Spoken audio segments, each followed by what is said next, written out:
사실상 대선 전초전 더불어민주당의 차기 당권 경쟁이 오늘 본격화됩니다. 잠시 뒤 오후 2시 이낙연 의원이 공식 출마 선언을 할 계획이라고 하는데요.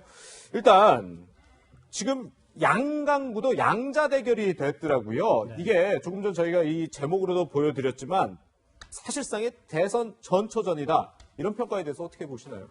아무래도 지금 제일 대세론을 등에 업고 있는 정치인 하면 이낙연 전 총리, 이낙연 의원을 얘기할 수밖에 없으니까요. 이낙연 의원이 대선으로 가기 위한 과정에 있는 당대표 선거다. 그렇게 보일 수밖에 없거든요. 그러니까 그런 면에서 아무래도 관심이 쏠릴 수밖에 없는 것이죠. 그렇군요. 지금 이낙연 의원이 공식 출마 선언을 하거든요. 잠시 국회 소통관으로 저희가 마이크를 넘길 테니까 어떤 발언을 했는지 같이 들어보시죠.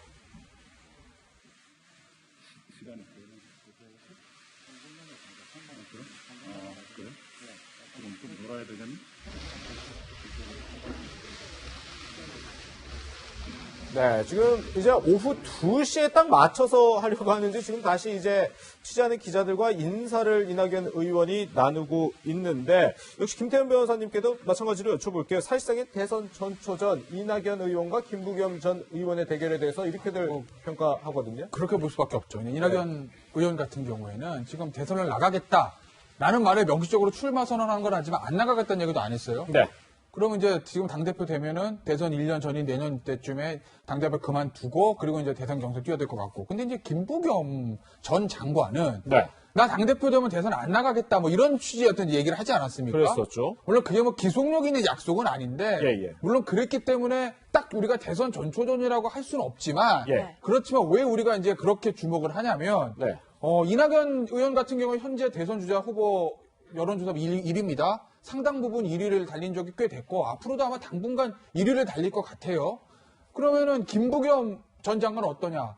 글쎄 모르겠습니다. 보는 사람마다 시각이 좀 다를 수 있지만 미래통합당 입장에서 봤을 때 민주당 후보로서 대선 본선에서 가장 버거운 상대를 꼽아라. 그러면 아마 미래통합당 의원 상당히 많은 수가 이낙연 의원보다는 김부겸 전 장관을 뽑을 거예요. 왜? 그렇죠. 대구라는 지역 기반을 가지고 있기 때문에 기본적으로 호남은 민주당 지지세니까 당연히 민주당 후보는 호남 편에 따라올 거고 그럼 결국 민주당 후보가 대선 본선에서 승리하기 위해서는 영남에서 표를 어느 정도 가져가느냐 관건이거든요.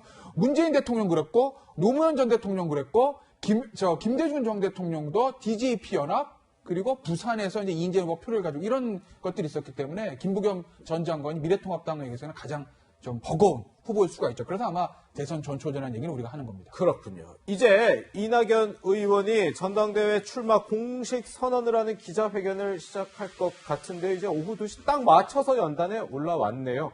뭐 국회 소통관으로 다시 마이크 넘겨보겠습니다.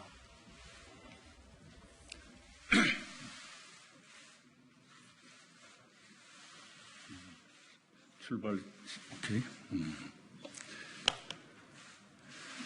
존경하는 국민 여러분, 사랑하는 당원 동지 여러분, 저는 8월 29일 민주당 대표 선거에 출마하기로 했습니다.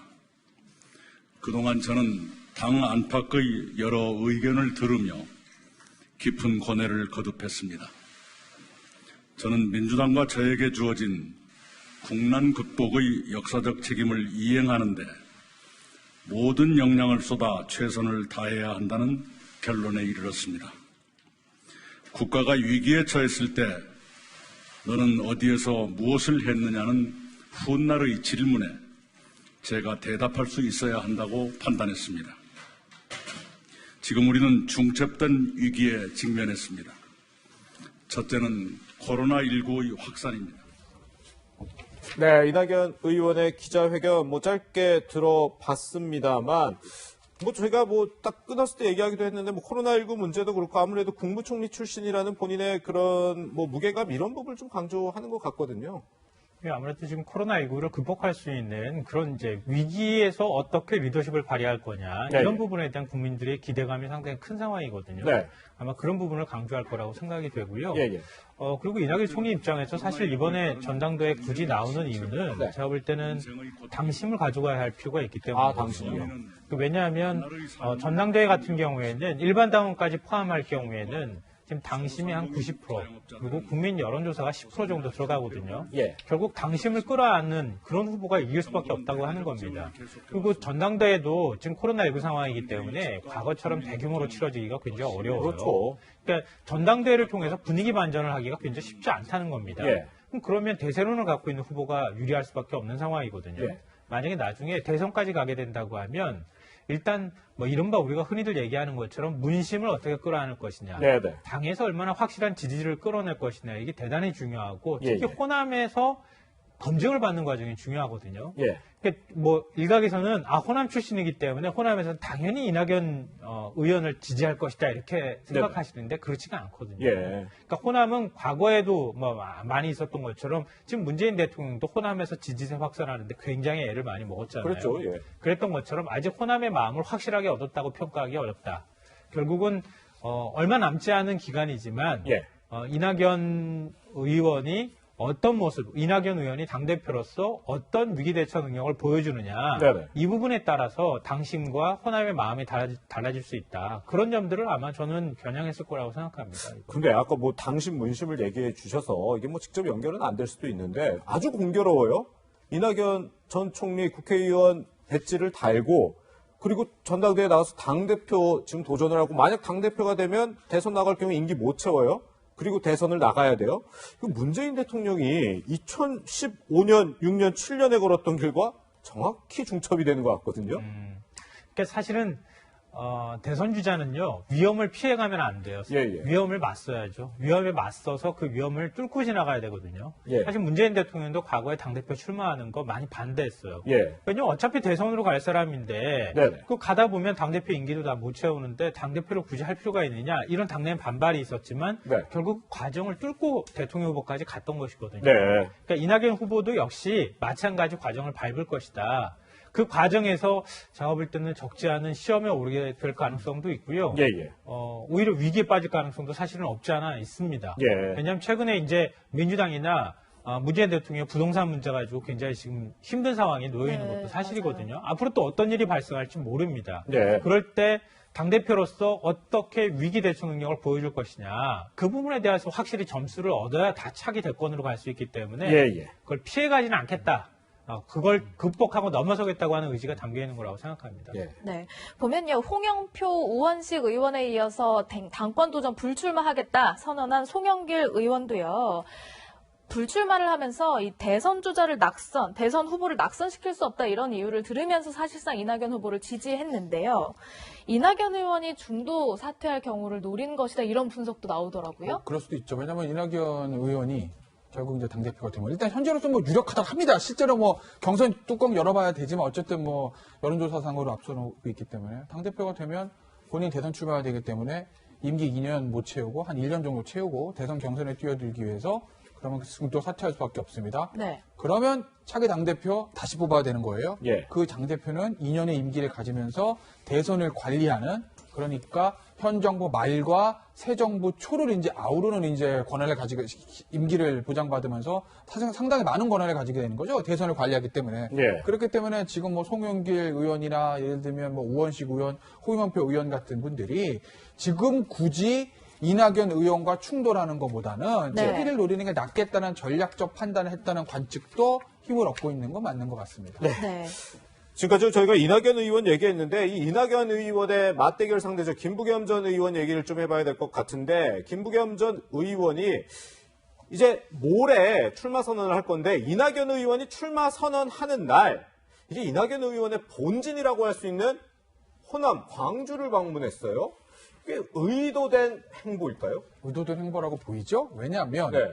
뭐 사실 지역 기반을 하는 정치가 바람직한 거 아닌데 예, 그렇죠. 한국 정치에서는 현실입니다. 예. 미래통합 때문에 영남을 기반으로 해서 영남의 표를 얻어야 선택을 받아야 당내 어떤 경선 같은 거 뚫을 수 있는 거예요. 특히 이제 TK 쪽이고요. 네네. 민주당은 아무래도 호남의 선택을 받아야 민주당의 적자로서 인정받는 거 아니겠습니까? 그런데 이낙연 의원이 호남 출신이고 전남지사를 지냈기 때문에 일단 외견상 보기에는 호남의 지지가 이낙연 의원한테 쏠리는 것을 해석하는 것이 맞습니다. 네네. 다만 우리 시계를 과거로 한번 돌아보시자고요. 예. 노무현 전 대통령이 어떻게 대선 경선을 이겼는지. 예. 당시에 집권 여당인 새천년 민주당에서 경선이 막 벌어지고 있었을 때 이인재 대세론이 있었습니다. 네. 사실은 이인재 후보가 될 거라고 여론조사도 그렇게 나왔었고, 그리고 당시에 이제 어떻게 보면 하나가 당시 이제 전 원내총무 같은 경우에 그럼 뭐 DJ의 적자가 아니냐, 그리고 호남 출신입니다. 네. 그런데 어떻게 됐죠?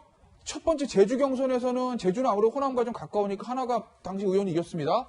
가장 중요한 광주 경선에서 호남 출신인 한화가 의원도 아니고 대세론이 있었던 이인재 의원도 아니고 부산 출신의 해수부 장관을 잠깐 지냈던 노무현 당시 전 장관이 승리를 했습니다. 예. 그래서 호남의 선택을 받으면서 부산 사람이 호남의 선택을 받으면서 새천년 민주당의 후보가 되고 결국 대선까지 거머쥔 거 아니겠습니까? 예. 아마 김부겸 전 장관도 그 부분을 노리는 것 같아요. 내가 비록 호남 출신은 아니고 영남 출신이긴 하지만 호남이 나를 선택해서 당대표가 되고 내년 대선 경선에서 대선 후보가 되면 나는 영남 출신이기 때문에 오히려 민주당 간판을 달고 나가면 본선에서 훨씬 유리할 수 있다라는 거를 호남의 본진에 조금 소구하는 측면이 있다라는 거죠. 즉 노무현 전 대통령 모델을 좀 따라가는 거라고 볼 수 있는 거죠. 우리 김태현 변호사님 지금 분석해 준 것처럼 노무현 전 대통령 모델을 따라가려고 하는 건지, 공교롭게도 또 김부겸 전 의원이 캠프에 뭐 유인태 전 국회 사무총장이라든지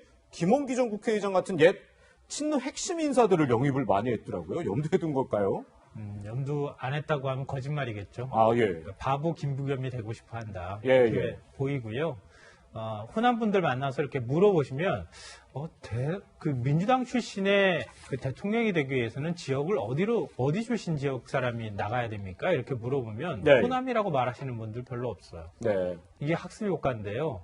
영남 출신 아니면 대통령 안 돼. 네. 이렇게 얘기해요. 호남 분들이 그렇게 얘기합니다. 왜냐하면 어찌됐든 호남의 인구 구성이라든가 이런 것들은 영남에 비해서 훨씬 더 적을 수밖에 없는 상황이거든요. 국회의원 의석수가 그걸 말해주기도 하고요. 네. 그렇기 때문에 영남에서 어느 정도 표를 가져오느냐, 이게 굉장히 중요하다고 하는 것이고요. 또 김부겸 의원 같은 경우는 수도권에서 의원 생활을 하다가 고향이 대구에 내려가서 바보 노무현이 했던 것처럼 똑같은 일들을 했단 말이에요. 예, 예. 그렇게 해서 결국 대구에서 민주당 깃발을 처음으로 꽂았던 인물이기도 하고요. 그런 상징성을 가져가 나가고 싶어 했던 측면이 있을 거예요. 예. 근데 이번에 물론 이제 대구에서 당선되지는 못했지만 그래도 지역주의 타파라고 하는 노무현 전 대통령의 가장 큰 정신 그리고 가치를 구현하려고 내가 노력했다고 하는 점을 제일 많이 부각하려고 하는 거 아닌가 싶습니다. 네. 네, 거대 여당을 이끌 민주당의 대표를 뽑는 당대표 선거 벌써부터 대선 전초전이 아니냐 이런 평가가 나올 만큼 신경전이 뜨거운 것 같습니다.